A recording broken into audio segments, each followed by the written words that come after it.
As-Sunnah foundation প্রত্যেকটা দুর্যোগে আমাদের সর্বশক্তি নিয়ে আপনাদের সার্বিক সহযোগিতায় আমরা ঝাঁপিয়ে পড়ি। এখানে শুধু মুসলিম নয়, অনেক হিন্দু ভাইয়েরা আসছেন, তারা কাজ করছেন আমাদের সাথে। বন্যায় আমরা 3টা লেয়ারে কাজ করি। প্রথম লেয়ার হলো শুকনো খাবার, এরপরের লেয়ারটা হলো ভারী খাবার, তারপরের লেয়ারটা হলো তাদেরকে পুনর্বাসন অথবা চালের কার্যক্রম। ভারী খাবারের জন্য আমাদের যে আয়োজন রয়েছে সেটা হলো 40,000 পরিবারের জন্য আমরা প্যাকেজ তৈরি করছি। আমরা 4,000 পরিবারকে স্বাবলম্বী করে তাদেরকে গৃহ নির্মাণ করে দেওয়ার যে প্ল্যান করেছি। আসসালামু আলাইকুম ওয়া রাহমাতুল্লাহি ওয়া বারাকাতুহু। সুপ্রিয় দর্শক শ্রোতা ভাই ও বোন, দেশ কিংবা প্রবাস যে যেখান থেকে আমাদেরকে দেখছেন, আপনাদের সবাইকে আমরা জানিয়ে রাখতে চাই, আসুন্না ফাউন্ডেশন বরাবরের মতো যে কোনো দুর্যোগে, দুর্বিপাকে, যে কোনো বিপদে, যে কোনো সমস্যায় আমরা আমাদের সর্বশক্তি নিয়ে ঝাঁপিয়ে পড়ে থাকি। এবারও তো আর ব্যতিক্রম হয়নি। 2 কেজি করে ডাল প্রত্যেক পরিবারের জন্য রেডি হচ্ছে। এই ডালগুলো চালের বস্তার মধ্যে ঢুকছে।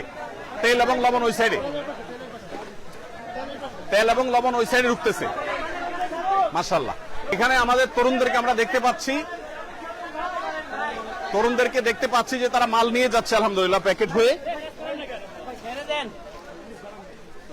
মাশাআল্লাহ।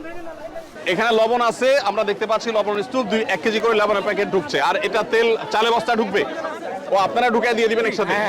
মাশাআল্লাহ। এখানে একটা প্যাকেজ রেডি হয়ে গেছে, সম্পূর্ণ একটা প্যাকেজ রেডি হয়ে গেছে। এখানে আমরা দেখতে পাচ্ছি 10 কেজি চাল, 2 লিটার তেল এবং একটা চিনি এবং একটা লবণ। একটা ফ্যামিলির জন্য কমপ্লিট রেডি হয়েছে। 2 কেজি মসুর ডাল রেডি হয়ে গেছে। এটা ওদিকে চলে যাবে প্যাক হওয়ার জন্য। প্যাক হওয়ার পর ইনশাআল্লাহ, প্যাকেট হয়ে যাওয়ার পরে আল্লাহ চাহেন তো সেখান থেকে আসসালামু আলাইকুম, ভালো আছেন সবাই? ভালো আছেন? ইয়াকুমুল্লাহ।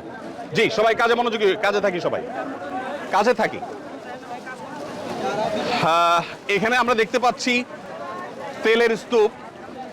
এখান থেকে 2 লিটার করে তেল প্রত্যেকটা প্যাকেজে ঢুকে যাচ্ছে ইনশাআল্লাহ। আমাদের যে পরিমাণ মাল কেনা হয়েছে সেটা সম্ভবত এখন 700 মেট্রিক টন এর বেশি হয়ে যাবে। যে পরিমাণ মাল কেনা হয়েছে, গতকালকে 500 ছিল, সেটা আরো প্লাস হয়েছে।